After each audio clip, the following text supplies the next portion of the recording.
Cloud bust એટલે કે વાદળ ફાટવાની પ્રક્રિયા જે છે એ વારંવાર જોવા મળતી હોય છે. વાદળ કેવી રીતે ફાટે, કઈ રીતે કામ કરે, એ આપણે જે છે થોડું સમજવાની કોશિશ કરીએ.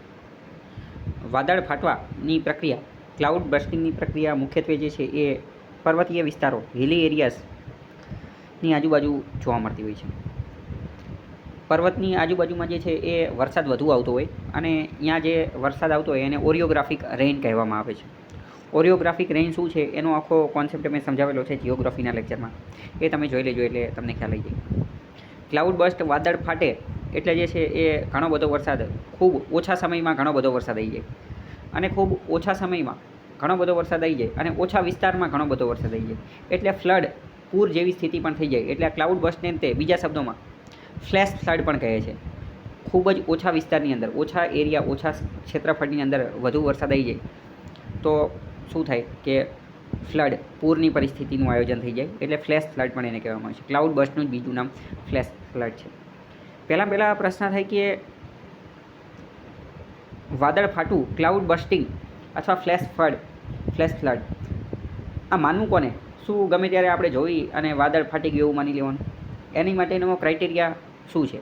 IMD, ઇન્ડિયન મિટીરિયોલોજીકલ ડિપાર્ટમેન્ટના અનુસાર એણે ક્લાઉડ બસ્ટિંગની વ્યાખ્યા આપેલી છે. શું વ્યાખ્યા આપેલી છે? તો કે 1 કલાકમાં 10 સેન્ટીમીટરથી વધુ વરસાદ થાય ને, 1 કલાકમાં 10 સેન્ટીમીટરથી વધુ વરસાદ થાય તો એને ક્લાઉડ બસ્ટ અથવા ફ્લેશ ફ્લડ કહેવાય. 1 કલાકની અંદર 10 સેન્ટીમીટરથી વધુ વરસાદ થાય તો એને કહેવાય, બાકી એ કંઈને કહેવાય નહીં. બરાબર? તો આની આ વ્યાખ્યા પણ મહત્ત્વની છે. હવે વાત કરીએ કે પહાડની અંદર પરિસ્થિતિ કઈ રીતની સર્જાય છે. તમને એક સાદામાં સાદો નિયમ ખબર હશે કે વરસાદ કઈ રીતે આવે. તો કે વરસાદ આવવા પાછળનું મુખ્ય કારણ શું છે? નાનપણથી આપણે સાંભળતા આવીએ છીએ કે ગરમીના દિવસોમાં સમુદ્રનું પાણી જે છે એ ગરમ થાય, સમુદ્રનું પાણી ગરમ થાય અને એ જે છે એની વરાળ બની અને એ ઉપર જતી રહે. સમુદ્રના પાણીની વરાળ બની અને એ હવામાં ઉપર જતી રહે. હવામાં ઉપર જાય અને પછી એમાંથી વાદળ બનતા હોય છે. પછી એમાંથી શું થાય? તો કે પછી એમાંથી વાદળ બને.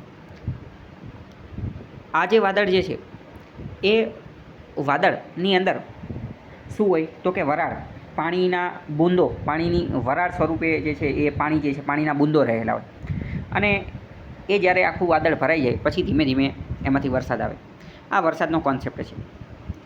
હવે ક્લાઉડ બસ્ટિંગ ક્યારે થાય? તો ક્લાઉડ બસ્ટિંગ કેવું થાય કે જ્યારે વાદળની ઘનતા જે છે ને એ વધી જાય.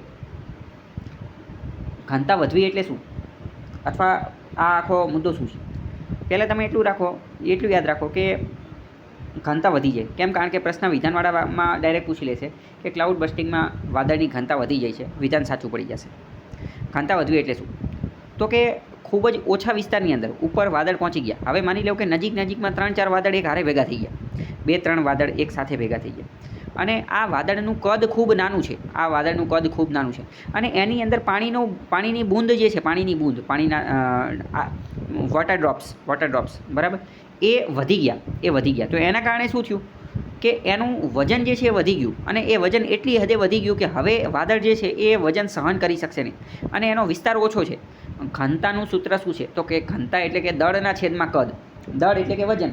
તો પાણીના બૂંદો વધવાથી નજીકમાં 2-3 વાદળ એક સાથે ભેગા થઈ ગયા અને એની અંદર વોટર ડ્રોપ્સ, પાણીના બૂંદો ઘણા બધા હતા, એ બધા ભેગા થઈ ગયા. એના કારણે પાણીનું વજન વધી ગયું, વાદળનું વજન વધી ગયું અને એરિયા, વિસ્તાર જે છે એ ઘટી ગયો. તો ઘનતા એટલે દળના છેદમાં કદ, તો દળ વધ્યું અને કદ ઘટ્યું, તો આના કારણે શું થયું? ઘનતા વધી ગઈ અને હવે એટલું એનું વજન વધી ગયું કે હવે એ વાદળ જે છે એ એનું વજન સહન કરી શકશે નહીં. એટલે અચાનક જ તે ફટાફટ વાદળ ફાટી જાય છે અને એમાંથી વરસાદ નીકળે છે. અને જે આપણે પર્વતીય વિસ્તારમાં આવું શા માટે જોવા મળે છે? તો પર્વતીય વિસ્તારમાં આવું એટલા માટે જોવા મળે છે કે પર્વતની અંદર જે છે એ આ પર્વતનો જે ઢાળ, સ્લોપ હોય એના માધ્યમથી વાદળ ઉપર જતા રહે છે અને અહીંયા બધા જ વાદળ એક સાથે ભેગા થતા હોય છે. ટોચની આજુબાજુ, પર્વતની જે ટોચ હોય એની આજુબાજુમાં એમને ભેગા થવા માટેનો એક રસ્તો મળી રહે છે. જ્યારે પ્લેન, ગ્રાઉન્ડ, મેદાની વિસ્તારોની અંદર શું થાય કે આ બધા વાદળ એક સાથે ભેગા થઈ જાય એની શક્યતા ઓછી રહે છે. બધા અલગ અલગ જગ્યાએ રહેતા હોય. જ્યારે પર્વતીય વિસ્તારમાં શું થાય કે સ્લોપ, જે ઢાળ જે છે, ઢાળથી ચડતા વાદળ જશે તો એની ટોચ ઉપર એક જગ્યાએ ભેગા થવાની શક્યતા વધી જાય છે. એટલે તો આ આખો એનો કોન્સેપ્ટ હતો. IMD શું કહે છે કે 1 કલાકની અંદર 10 સેન્ટીમીટરથી વધુ વરસાદ આવે તો એને જે છે એ ક્લાઉડ બર્સ્ટિંગ અથવા ફ્લેશ ફ્લડ જે છે એ કહેવાય.